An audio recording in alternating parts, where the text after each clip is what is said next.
दोस्तों seat belt लगाने का सबसे आसान तरीका ये है कि सीट बेल्ट का ये जो क्लिप हैं इस क्लिप को पकड़े और इस तरह आराम से खींचते हुए ये जो बक्कल हैं इस क्लिप को सीट बेल्ट के इस बक्कल में इस तरह से दबाकर फंसा दे।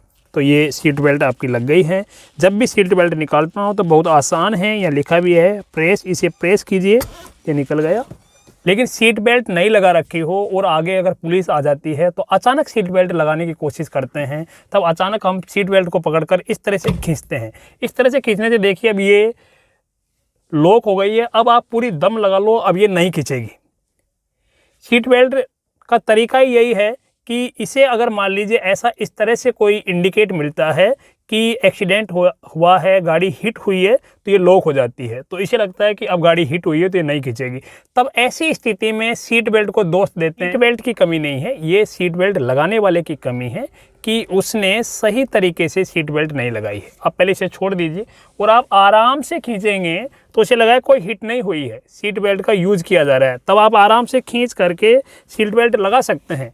तो आप पहले से सीट बेल्ट लगा लेंगे तो सीट बेल्ट में कोई कमी नहीं है, आप आराम से सीट बेल्ट लगा सकते हैं। तो सीट बेल्ट पुलिस आए तब नहीं लगानी है, पहले से सीट बेल्ट लगा लीजिए आप, तब आप सीट बेल्ट लगा पाएंगे। अब दूसरा देखिए, कई बार लगता है कि यार ये सीट बेल्ट काम कर रही है नहीं कर रही है, क्योंकि हम जैसे आगे जा रहे हैं तो देखिए ये तो पुल की खींची जा रही है। तो इससे तो देखिए एक्सीडेंट होने पर हम इस तरह से स्टीयरिंग पे हमारा सिर गिरेगा और हमें चोट पहुँचेगी। तो ऐसा लगता है कि सीट बेल्ट काम ही नहीं कर रही है। तो ये काम करती है, ये प्रॉपर काम कर रही है नहीं कर रही है। इसका तरीका देखिए कि आप इसे इस तरह से झटके से खींचिए, अब ये लॉक हो गई, क्योंकि इसे इस तरह से एक तरह से इंडिकेट मिला है कि गाड़ी हिट हुई है, तो अब ये लॉक हो गई, तो इसलिए इसने लॉक कर दिया है। तो सीट बेल्ट ख़राब नहीं है, बल्कि वह झटके से नहीं खींच रही है, तो समझो कि ये प्रॉपर वर्क कर रही है।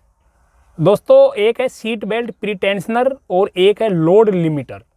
सीट बेल्ट तो यही होता है, लेकिन इसके साथ में प्री टेंशनर और लोड लिमिटर है, तो उनके क्या फंक्शन है वो देखेंगे।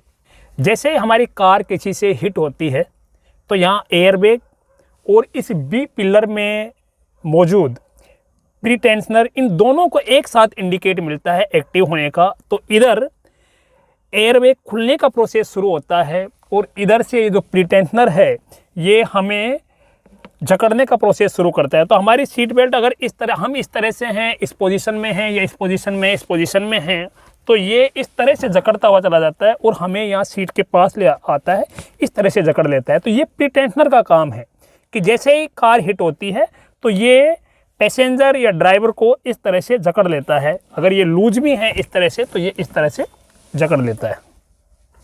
अगर हमने सीट बेल्ट नहीं लगा रखी है और गाड़ी हिट होती है तो हम इस तरह से मूव करेंगे और दूसरी तरफ से जो एयरबैग हैं खुलने का प्रोसेस शुरू हो जाता है। तो एयरबैग पूरा खुल नहीं पाएगा और हम उससे टकरा जाएंगे। तो एयरबैग पूरा खुला नहीं है, उसी दौरान हम टकरा गए हैं। तो एयरबैग के खुलने की स्पीड इतनी तेज़ होती है कि उससे हम जब टकराएंगे तो हमें बहुत ज़्यादा चोट पहुंचेगी। तो इसे ऐसी कंडीशन में दोस्तों एयरबैग हमें बचाएगा नहीं, बल्कि एयरबैग ही हमें भयानक चोट पहुंचाएगा। हो सकता है कि इससे डेथ तक हो जाए। तो इसलिए ज़रूरी है कि सीट बेल्ट हम ज़रूर लगाएं।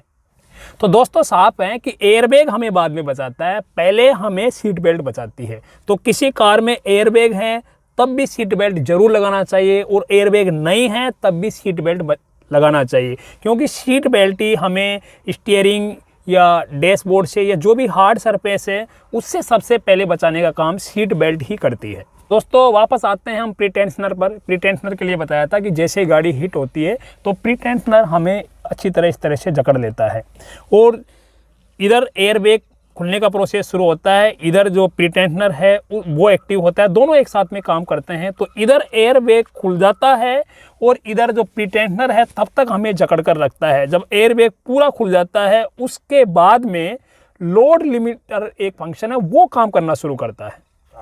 अब दोस्तों भले ही प्री टेंशनर ने हमें पीछे की ओर जकड़ लिया है, लेकिन जैसे ही हिट होती है तो हम आगे की ओर मूव करने लगते हैं।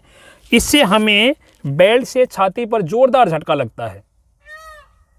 दोस्तों जोर से लगे झटके से हमें इंटरनल इंजरी हो सकती है। ऐसे में हमारी हेल्प करता है लोड लिमिटर। लोड लिमिटर को फोर्स लिमिटर भी कहते हैं। लोड लिमिटर भी इसी दौरान एक्टिव हो जाता है और ये सीट बेल्ट को रिलीज कर देता है।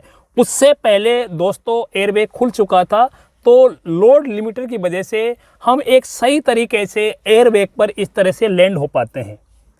अब सवाल उठता है कि क्या सभी कारों में सीट बेल्ट के साथ में प्री टेंशनर और लोड लिमिटर भी होता है? तो दोस्तों इसका जवाब है नहीं। सीट बेल्ट तो सभी कारों में कंपलसरी है, पर अक्सर जो टॉप वेरिएंट हैं उसमें ही सीट बेल्ट के साथ में लोड लिमिटर और प्री टेंशनर होते हैं। तो दोस्तों कार लेते समय ये कंफर्म कर लेना चाहिए कि सीट बेल्ट के साथ में प्री टेंशनर और लोड लिमिटर है या नहीं। दोस्तों सीट बेल्ट से जुड़ा हुआ एक और ज़रूरी फंक्शन है जिसे seat belt alarm, seat belt reminder और सीट बेल्ट बजर के नाम से भी जानते हैं। हमने गाड़ी स्टार्ट कर दी और हमने सीट बेल्ट नहीं लगाया है तो एक फिक्स स्पीड के बाद में गाड़ी में सीट बेल्ट अलार्म बजता है। अभी हम आपको बताते हैं कि देखिए कि वो किस तरह से बजता है। तो मैं गाड़ी स्टार्ट कर रहा हूँ और देखिए कि मैंने सीट बेल्ट नहीं लगाई है, तो एक फिक्स स्पीड के बाद में गाड़ी में अलार्म बजने लगता है। इसमें 20 की स्पीड के बाद में बजने लगता है। हर गाड़ी में हो सकता है कि वो स्पीड कुछ अलग अलग फिक्स हो।